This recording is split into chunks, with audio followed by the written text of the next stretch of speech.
LT grade biology classes के आज के अंक में आप सभी लोगों का स्वागत है। आज का टॉपिक है भ्रूणी परिवर्धन अथवा एम्ब्रियोनिक डेवलपमेंट। इस टॉपिक के कुछ क्वेश्चन मैंने पिछले वीडियो में करवाए थे और कुछ बचे हुए थे, तो जो शेष बचे हुए थे उस नंबर से शुरू करते हैं। तो आज के टॉपिक का पहला क्वेश्चन है, ब्लास्टुला की ब्लास्टोसील गुहा में किस प्रकार का द्रव भरा होता है। जो ब्लास्टुला की ब्लास्टोसील गुहा होती है उसमें किस प्रकार का द्रव भरा होता है बताना है आपको।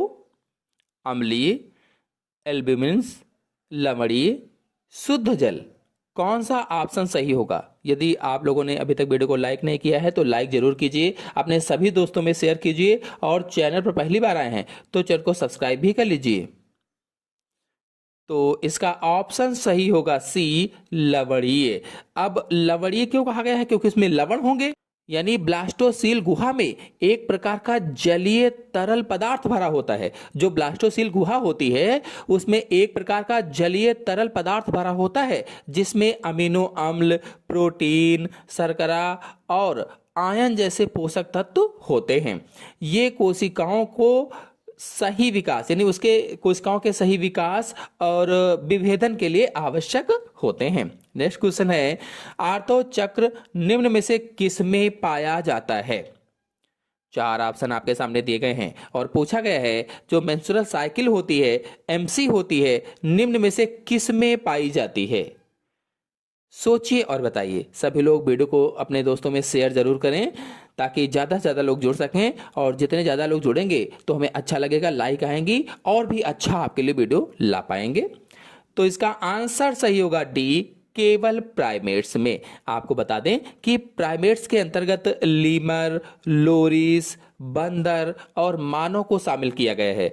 ये सभी स्तनधारी जीव होते हैं। नेक्स्ट क्वेश्चन है, आर्तो चक्र या मेंस्ट्रुअल साइकिल के कारण किसमें परिवर्तन होता है?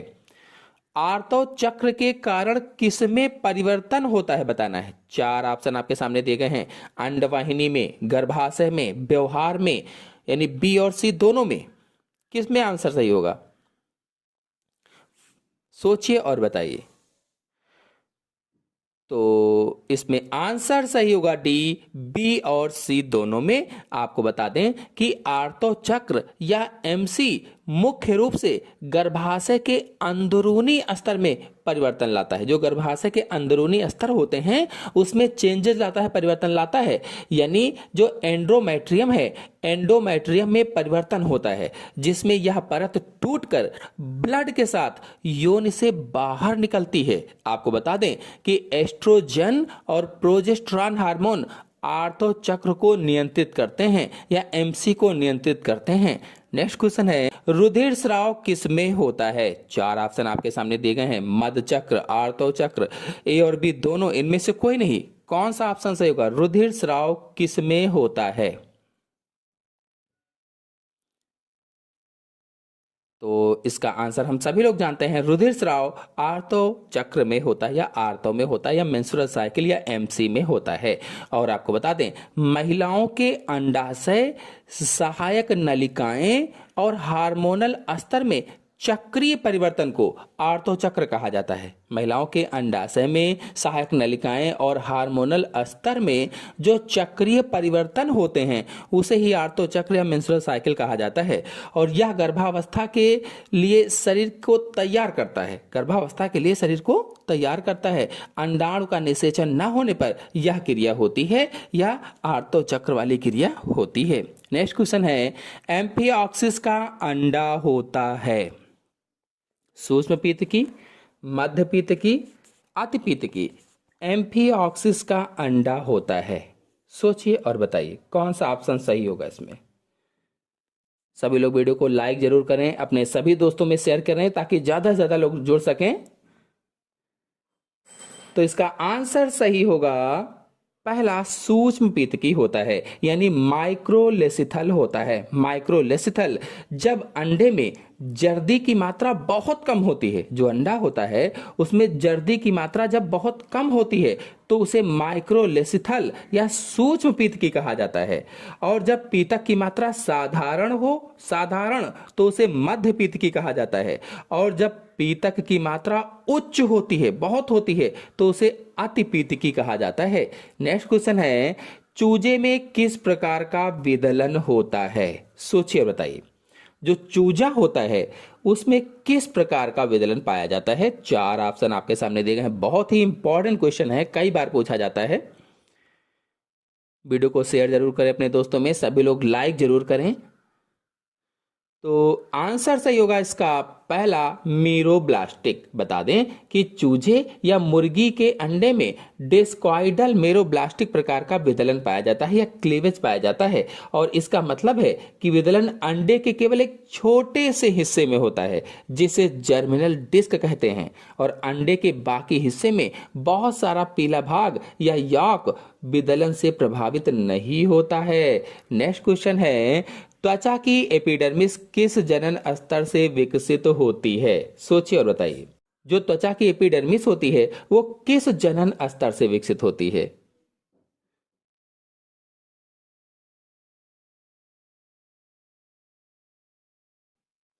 तो इसका आंसर सही होगा सी, बाह्य त्वचा या एक्टोडर्म से। बाह्य त्वचा को अंग्रेजी में एक्टोडर्म कहा जाता है।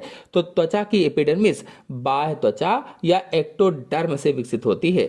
आपको बता दें कि 3 प्राथमिक जनन स्तर होते हैं या जर्म लेयर्स होती हैं जिनसे भ्रूण का विकास होता है, एक्टोडर्म, मेसोडर्म और एंडोडर्म। अब एक्टोडर्म जो है यह बाहरी परत होती है जिसे मुख्य रूप से तंत्रिका तंत्र, संवेदी अंगों में जैसे आंख है, कान है, और त्वचा की एपिडर्मिस जो बाहरी परत के रूप में होती है आदि संरचनाएं बनती हैं। और जो मेसोडर्म होता है यह बीज की परत है जिससे मांसपेशियां, हड्डियां, रक्त वाहिकाएं, संयोजी ऊतक बनते हैं। और जो एंडोडर्म है यह सबसे भीतरी परत होती है जिससे पाचन तंत्र, श्वसन तंत्र जैसे आंतरिक अंगों के स्तर बनते हैं। तो नेक्स्ट क्वेश्चन पर आते हैं। नेक्स्ट क्वेश्चन है, यदि मेढक में अनिषेचित अंडे में एक सूक्ष्म सुई चुभोई जाए तो यह क्या होगा? सोचिए और बताइए। कौन सा ऑप्शन इसमें सही होगा? सभी लोग वीडियो को लाइक करते रहें, अपने सभी दोस्तों में शेयर भी करते रहें। तो इसका आंसर सही होगा बी, विभाजन प्रारंभ कर देगा। सुई चुभ होने से क्या होगा? विभाजन प्रारंभ हो जाएगा। आपको बता दें कि यदि किसी मेढक के अनिषेचित अंडे में एक सूक्ष्म सुई चुभोई जाए तो अंडे को कृत्रिम रूप से सक्रिय कर देता है। कृत्रिम रूप से अंडा सक्रिय हो जाता है जिससे उसका विकास शुरू हो जाता है, और इस प्रक्रिया को अनिषेक जनन नाम दिया गया है या पार्थेनोजेनेसिस कहा जाता है। आपको बताते चलें कि सामान्य तौर पर मेढक के अंडे का विकास शुक्राणु द्वारा निषेचन के बाद होता है। भाई शुक्राणु द्वारा निषेचन होगा तभी अंडे का विकास होगा, और निषेचन से अंडे में कुछ रासायनिक और भौतिक परिवर्तन होते हैं जो उसके विभाजन और विकास को प्रेरित करते हैं। जब हम एक सूक्ष्म सुई से अंडे को भेदते हैं, चुभो देते हैं, तो यह क्रिया शुक्राणु में या शुक्राणु के प्रवेश के समान एक यांत्रिक उत्तेजना पैदा कर देती है। यानी जैसे शुक्राणु प्रवेश करता है वैसे ही सुई को चुभोने से उसमें यांत्रिक उत्तेजना पैदा हो जाती है, और यह यांत्रिक उत्तेजना अंडे की सतह पर मौजूद जो कोशिका झिल्ली होती है, जो प्लाज्मा मेम्ब्रेन होती है और जो साइटोप्लाज्म होता है, इसको सक्रिय कर देता है। और इस एक्टिवेशन के कारण अंडे के अंदर की जो कोशिकाएं होती हैं वो विभाजन उनका होने लगता है, विभाजित होने लगती हैं। और यह क्रिया ठीक उसी तरह से होती है जैसे निषेचन के बाद होती है। तो इस तरह से विभाजन प्रारंभ हो जाएगा। नेक्स्ट क्वेश्चन पर आते हैं। गैस्ट्रुला अवस्था के अंडों से यदि आप अंतस्थ त्वचा बनाने वाली सभी कोशिकाओं को निकाल दें तो नए जीव में कमी हो जाएगी। किस चीज की कमी हो जाएगी? सोचिए और बताइए। सभी लोग वीडियो को लाइक जरूर करें, अपने सभी दोस्तों में शेयर करें ताकि और भी अच्छी वीडियो हम आपके लिए ला सकें। तो इसका आंसर सही होगा डी, मूत्राशय और मध्यकण। डी वाला ऑप्शन से होगा, मूत्राशय और मध्यकण। आपको गैस्ट्रुलावस्था उसके जनन स्तर के बारे में थोड़ी जानकारी बता देते हैं। जब एक निषेचित अंडाणु गैस्ट्रुलावस्था में पहुंचता है तो इसमें 3 प्राथमिक जनन स्तर विकसित होते हैं, एक्टोडर्म, मेसोडर्म और एंडोडर्म। जो एक्टोडर्म है सबसे बाहरी परत है और यह त्वचा तंत्रिका तंत्र, आंखें और कान का निर्माण करती है। और जो मेसोडर्म है ये मध्य परत होती है, इससे मांसपेशियां, हृदय, रक्त वाहिकाएं और गुर्दे विकसित होते हैं। जो एंडोडर्म है यह सबसे भीतरी परत होती है, इससे पाचन तंत्र और श्वसन तंत्र के अंग जैसे आंतें, फेफड़े, यकृत और मूत्राशय का निर्माण होता है। मध्य कण भी एंडोडर्म से ही विकसित होता है। अब प्रश्न पूछा गया है कि यदि अंतः त्वचा या एंडोडर्म बनाने वाली सभी कोशिकाओं को गैस्ट्रुलावस्था से निकाल दिया जाए तो नए जीव में किन अंगों की कमी होगी? तो जैसा कि मैंने अभी बताया, अंतः त्वचा या एंडोडर्म से मूत्राशय और मध्यकण सहित पाचन और श्वसन तंत्र के अंगों का विकास होता है। अब उसको हटा देने पर, यानी इन कोशिकाओं को हटा देने पर ये अंग नहीं बन पाएंगे और नए जीव में उनकी कमी हो जाएगी। इसलिए इसमें आंसर सही होगा मूत्राशय व मध्यकण, क्योंकि मूत्राशय और मध्यकण अंतः त्वचा या एंडोडर्म से बनते हैं, उसे हटा देने पर ये नहीं बन पाएंगे। नेक्स्ट क्वेश्चन है, स्तनियों में किस प्रकार का विदलन होता है? सोचिए और बताइए। जो स्तनी होते हैं उनमें किस प्रकार का विदलन पाया जाता है? 4 ऑप्शन आपके सामने दिए गए हैं। इंपॉर्टेंट क्वेश्चन है। पूर्णभंजी, अंशभंजी, सतही, इनमें से कोई नहीं। सभी लोग वीडियो को लाइक करते रहें और जो हम डिटेल बताते हैं इसको भी अच्छी तरह से सुनते रहें, क्योंकि इससे भी क्वेश्चन बनेंगे। आंसर सही होगा इसमें से पहला, पूर्णभंजी होता है। स्तनियों में किस प्रकार का विदलन? तो पूर्णभंजी होता है। पूर्णभंजी क्या है आपको बता दें। पूर्णभंजी विदलन में जो युग्मनज होता है या जो जायगोट होता है, जायगोट का पूरा कोशिका द्रव्य और केंद्रक विभाजित हो जाता है। जायगोट का साइटोप्लाज्म और जो न्यूक्लियस होता है वो विभाजित हो जाता है, जिससे समान या असमान आकार की कोरक खंड या ब्लास्टोमेर कोशिकाएं बनती हैं। और यह विदलन उन खंडों में पाया जाता है जिनमें पीतक या यौक की मात्रा बहुत कम होती है, और स्तनियों के अंडे में पीतक बहुत कम होता है, इसलिए उनका विभाजन पूरे अंडे में होता है। इसके विपरीत जो अंशभंजी है, अगर अंशभंजी को देखा जाए तो अंशभंजी विदलन उन खंडों में होता है जिनमें पीतक की मात्रा बहुत अधिक होती है, जैसे पक्षी है, सरीसृप है आदि में। इस प्रकार के विभाजन में सिर्फ पीतक सहित ऊपरी डिस्क का ही विभाजन होता है, पूरा अंडा नहीं। नेक्स्ट क्वेश्चन पर आते हैं। सबसे लंबा गर्भकाल किसमें होता है? सबसे लंबा गर्भकाल किसमें होता है बताना। सोचिए और बताइए। 4 ऑप्शन आपके सामने दिए गए हैं। वीडियो को लाइक करते रहें, अपने सभी दोस्तों में शेयर करते रहें। सबसे लंबा गर्भकाल पूछा गया है तो इसमें आंसर सही होगा पहला, हाथी में सबसे लंबा गर्भकाल होता है। लगभग में 20 से 22 महीने का गर्भकाल होता है। नेक्स्ट क्वेश्चन है, चूजे में गैस्ट्रुला की आंतरिक गुहा कहलाती है। जो चूजा होता है उसमें गैस्ट्रुला की आंतरिक गुहा क्या कहलाएगी? सोचिए और बताइए। सभी लोग वीडियो को लाइक करते रहें, अपने सभी दोस्तों में शेयर करते रहें, ताकि ज़्यादा से ज़्यादा लोग जुड़े। जितने ज़्यादा लाइकें आएंगी और शेयर होगा तो हमको और भी अच्छा वीडियो बनाने में मज़ा आता है। तो इसका आंसर सही होगा बी, आर्केंटरान। आर्केंटरान जो होता है ये चूजे में गैस्ट्रुला की आंतरिक गुहा कहलाती है। नेक्स्ट क्वेश्चन है, गैस्ट्रुला भवन की सर्वोत्तम परिभाषा निम्न में से कौन सी है? यानी गैस्ट्रुलेशन की एक्सप्लेनेशन कौन सी सबसे अच्छी है इसमें से? 4 ऑप्शन आपके सामने दिए गए हैं। कौन सा ऑप्शन सही हो सकता है? सोचिए और बताइए। तो इसका आंसर सही होगा पहला, एक स्तरीय ब्लास्टुला 2 स्तर का हो जाता है। यह सबसे अच्छी परिभाषा है। नेक्स्ट क्वेश्चन है, मुर्गी के ताजे अनिषेचित अंडे में होती है। ताजे अनिषेचित अंडे में क्या होगा? सोचिए और बताइए।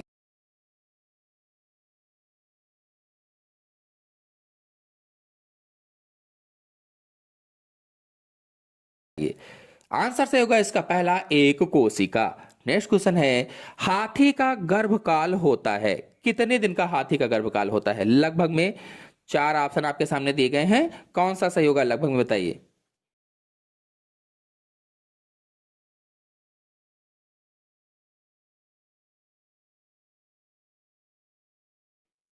आंसर सही होगा सी, 620 दिन। नेक्स्ट क्वेश्चन है, मात्र एवं भ्रूणीय रुधिर के मध्य सबसे कम संबंध निम्न में से किस में पाया जाता है? बकरी में, सुअर में, केचुआ में, मनुष्य में, किस में पाया जाएगा? सोचिए और बताइए।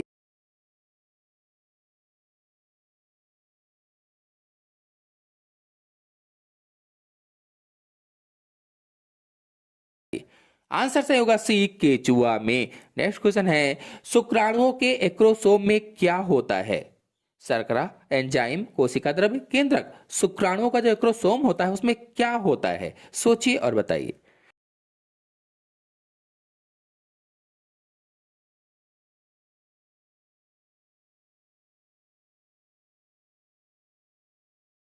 आंसर सही होगा इसमें से बी, एंजाइम होता है। नेक्स्ट क्वेश्चन है, चूजे के अंडे का स्फुटन उस्मायन के कितने दिन बाद होता है? 25 दिन, 21 दिन, 50 दिन, 15 दिन। चूजे के अंडे का स्फुटन यानी कब फोड़ता है, उस्मायन के कितने दिन बाद फोड़ता है? कौन सा ऑप्शन सही होगा, सोचिए और बताइए। आंसर सही होगा इसमें से भी, 21 दिन। नेक्स्ट क्वेश्चन है, अपरा किस में पाया जाता है? अपरा स्तनियों में, मेटाथीरियन में, यूथीरियन में, प्रोटोथीरियन में। अपरा किस में पाया जाएगा, सोचिए और बताइए।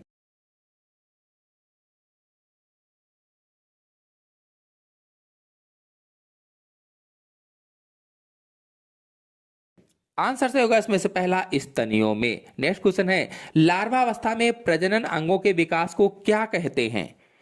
प्रजनन अंगों के विकास को क्या कहा जाता है? जल्दी से सभी लोग सोचकर बताएं।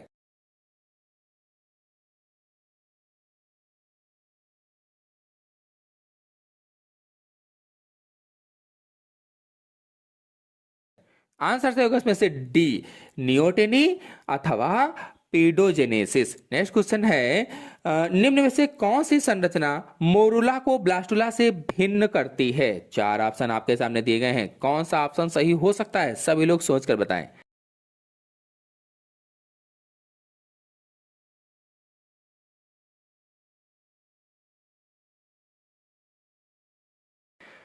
आंसर सही होगा इसमें से डी, गुहा की अनुपस्थिति। नेक्स्ट क्वेश्चन है, मध्य जन स्तर निम्न में से एक के अतिरिक्त सभी संरचनाओं का विकास करता है, यानी मीसोडर्म इनमें से किस चीज को छोड़कर सभी का विकास करता है?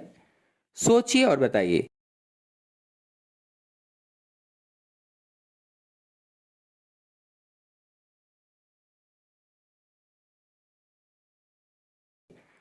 तो आंसर सही होगा इसमें से डी, जनन तंत्र को छोड़कर। नेक्स्ट क्वेश्चन है, मनुष्य में भ्रूण की सुरक्षा निम्न में से कौन करता है? भ्रूण की सुरक्षा कौन करता है?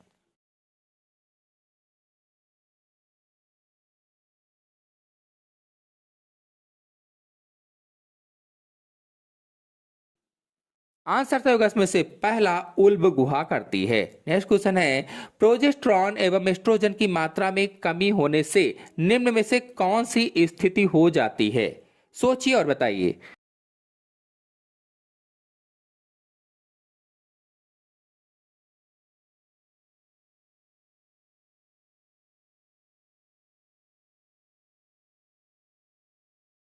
आंसर से होगा पहला, मायोमेट्रियम की वृद्धि एवं उलफूलन हो जाता है। नेक्स्ट क्वेश्चन है, बाइटेलोजेनेसिस किसकी विधि है? बाइटेलोजेनेसिस किसकी विधि है, सोचिए और बताइए।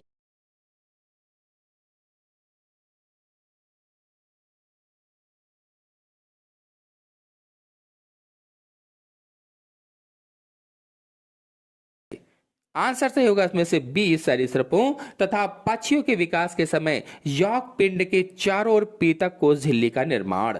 नेक्स्ट क्वेश्चन है, हाथी की गर्भधारण अवधि होती है, कितनी होगी?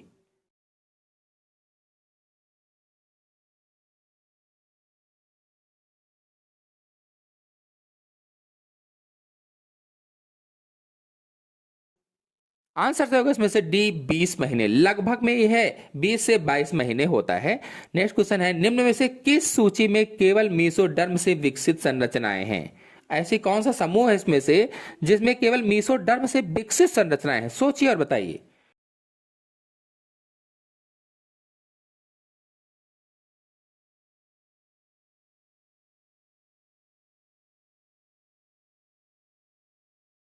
आंसर सही होगा इसमें से डी, अस्थियां, रुधिर, हृदय, नोटोकार्ड, ये मीसोडर्म से विकसित संरचनाएं होती हैं। नेक्स्ट क्वेश्चन है, निषेचित अंडा किस क्रिया द्वारा विभाजित होता है? चार ऑप्शन आपके सामने दिए गए हैं, जो निषेचित अंडा है वो किस क्रिया द्वारा विभाजित होगा, सोचकर बताइए।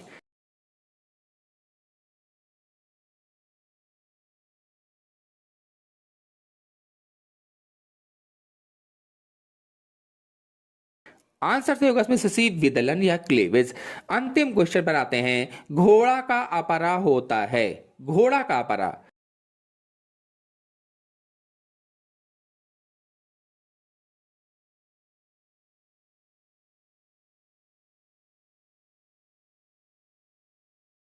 आंसर से होगा इसमें से पहला आपाती एवं विसरित तो होता है। तो आशा है आपको सभी क्वेश्चन अच्छी तरह से समझ में आ गए होंगे। आ गए हो तो वीडियो को लाइक कीजिए, अपने सभी दोस्तों में शेयर कीजिए। चैनल पर पहली बार आए हैं तो चैनल को सब्सक्राइब भी कर लीजिए। धन्यवाद।